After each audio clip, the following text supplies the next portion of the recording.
10th December 2017 அந்த அன்னைக்கு வந்து என்ன நடக்குதுன்னா, ஒரு கப்பல் இருக்காங்க. அந்த கப்பல்ல அந்த ஹஸ்பண்ட் வந்து ஒரு டிரைவர், விமன் வந்துட்டு ஒரு ஹோம் மேக்கர். ஸோ இந்த டிரைவர் வந்துட்டு அந்த அன்னைக்கு நைட் வந்து அவங்க ஒர்க் முடிச்சுட்டு வராங்க. He is having unnatural sex with his wife. அப்புறம் he is leaving the place. இந்த விமனுக்கு அதனால she is getting பயங்கர பெயின். என்ன பண்ணிருக்காங்கன்னா, அவங்களோட அந்த விமனோட கை இன்சர்ட் பண்ணிருக்காங்க. சோ அதனால எக்ஸ்ட்ரீம் பெயின் அண்ட் அவங்களோட ரிலேட்டிவ் ஒருத்தவங்க வந்து அவங்கள ஹாஸ்பிட்டல் கூட்டிட்டு போய் அட்மிட் பண்றாங்க. ஹாஸ்பிட்டல்ல அவங்களுக்கு ட்ரீட்மெண்ட்டும் கொடுக்குறாங்க. ஆனா அவங்களோட கண்டிஷன் வந்து இருக்க ரொம்ப வர்சன் ஆகுது. சோ எக்ஸிகியூட்டிவ் மேஜிஸ்ட்ரேட் வராரு. அவர் வந்து இவங்களோட டைங் டிக்ளரேஷனை ரெக்கார்ட் பண்றாங்க. டைங் டிக்ளரேஷன் ரெக்கார்ட் பண்றச்ச அவங்க சொல்லியிருக்காங்க, இந்த மாதிரி my husband had forced sex with me. அதனாலதான் எனக்கு இந்த பெயின் வந்துச்சு. So now my condition is like this because of my husband அப்படின்னு சொல்லியிருக்காங்க. இவருக்கு அகேன்ஸ்டா section 304 culpable homicide not amounting to murder, section 375 rape, section 376 punishment for rape, section 377 unnatural sexual offenses. இதுல வந்துட்டு அகேன்ஸ்டா எஃப்ஐஆர் புக் பண்ணிருக்காங்க. So trial court வந்துட்டு இவரை அக்யூஸ்ட்னு டிக்ளேர் பண்ணி 10 years rigorous imprisonment வந்து கொடுத்திருந்தாங்க.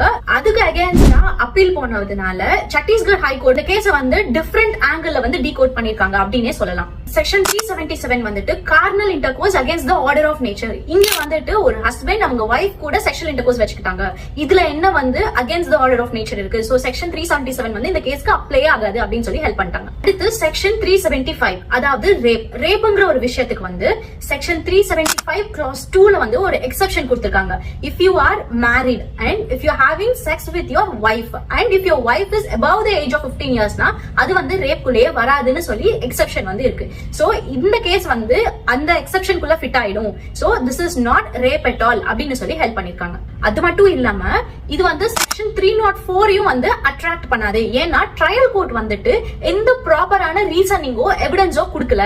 அவங்களோட டைங் டிக்ளரேஷன் அண்ட் டாக்டரோட சர்டிபிகேட் இந்த ரெண்டையும் தான் கன்சிடர் பண்றீங்க. ஆனா டையிங் டிக்ளரேஷன்ல மென்ஷன் பண்ணல நேச்சுரல் செக்ஸ்ல வந்து இன்வால்வ் ஆயிருந்தாரு, எனக்கு அதனாலதான் பெயின் வந்துச்சு, நான் அதனாலதான் இந்த கண்டிஷன்ல இருக்கேன் அப்படின்னு சொல்லி அவங்க டையிங் டிக்ளரேஷன்ல மென்ஷன் பண்ணவே கிடையாது. அது வந்து எக்ஸிகியூட்டிவ் மேஜிஸ்ட்ரேட்டோட ஆட் ஆன் பண்ண ஒரு விஷயம். அதனால இது வந்து ஒரு ஃபிட் கேஸ் கிடையாது அவனை வந்து அக்யூஸ் பண்றதுக்கு. அதனால அவங்கள வந்து நம்ம விடுதலை செய்யறோம் அப்படின்னு சொல்லி சத்தீஸ்கர் ஹைகோர்ட் வந்து ஹெல்ப் பண்ணிருக்காங்க. சோ இந்த ஜட்மெண்ட்னால நிறைய கான்ட்ரோவர்சியல் ஒப்பீனியன்ஸ் வந்து நிறைய பேர்கிட்ட இருந்து வந்தாலும் ஒரு டையிங் டிக்ளரேஷனோட இம்பார்ட்டன்ஸ் வந்து இந்த கேஸ் வந்து கொண்டு வந்திருக்கு வெளியே.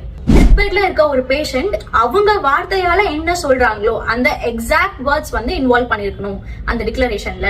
ஆல்சோ எந்த ஒரு பர்சனும் அந்த டெத் பெட்ல இருக்க பர்சன் சொல்ல வர விஷயத்தை தவிர எந்த ஒரு விஷயத்தையும் ஆட் ஆன் பண்ணக்கூடாது அப்படின்னு சொல்லி இந்த கேஸ்ல வந்து ஹெல்ப் பண்ணிருக்காங்க. சோ இந்த விஷயம் பத்தி நீங்க என்ன நினைக்கிறீங்கன்னு மறக்காம கமெண்ட்ஸ்ல சொல்லுங்க.